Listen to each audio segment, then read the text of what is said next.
Honestly, this isn't some new development for me. It all started that day they took my dad away.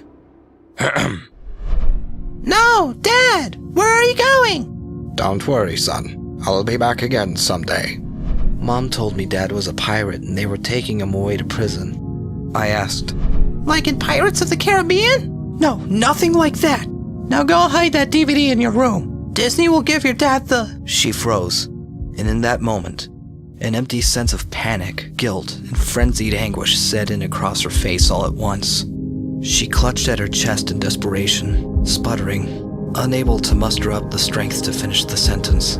I stared blankly at the DVD sitting on the sofa, puzzled as to why my mother seemed so distraught over it. They gave my dad the death penalty. My mom died later that day from a heart attack. My grandparents took me in after that, and despite the fact that their house was covered in cat hair from all of the cats my grandma had adopted, it was a pretty nice place. Each day after school, they'd let me write a letter to my dad while he was on death row. They even let me do it before I started on any of my homework. I tell him all about Grandpa's late-night bingo games, the mysterious hairs I'd found in the drain, and school. Usually in that order. He always gave me such great advice, and he'd tell me about the various comings and goings and shankings in the prison yard. He made me feel like I was right there with him. I wrote to him every day for the next 8 years, and although I never got to see him during that time, I still felt close through our daily conversations. The idea of his execution had always lingered on the back of my mind, but I don't think I'd ever really processed it until the date had actually been set. January 23rd. It was just a few short weeks away.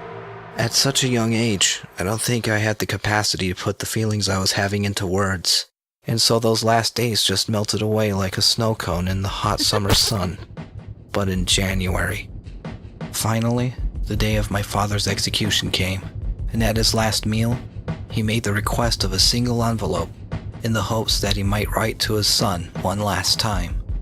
It was in this final letter that he told me to always remember these words: piracy is not a victimless crime.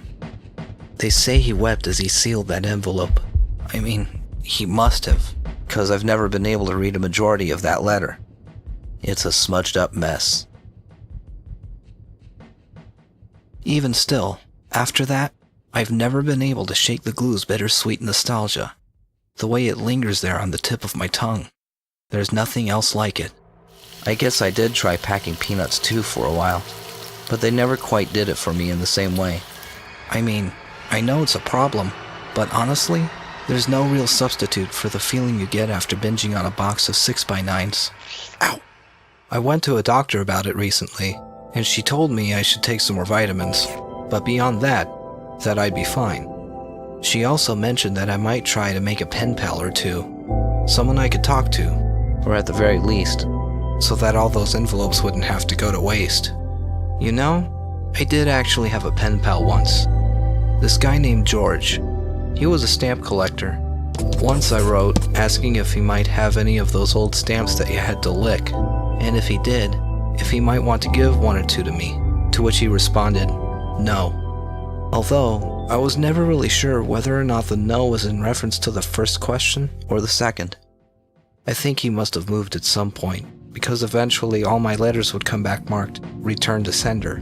Now that I think about it, maybe he just didn't like kittens. Maybe I can give it another shot though. Maybe it'll work out better this time. I've got plenty of stamps anyway.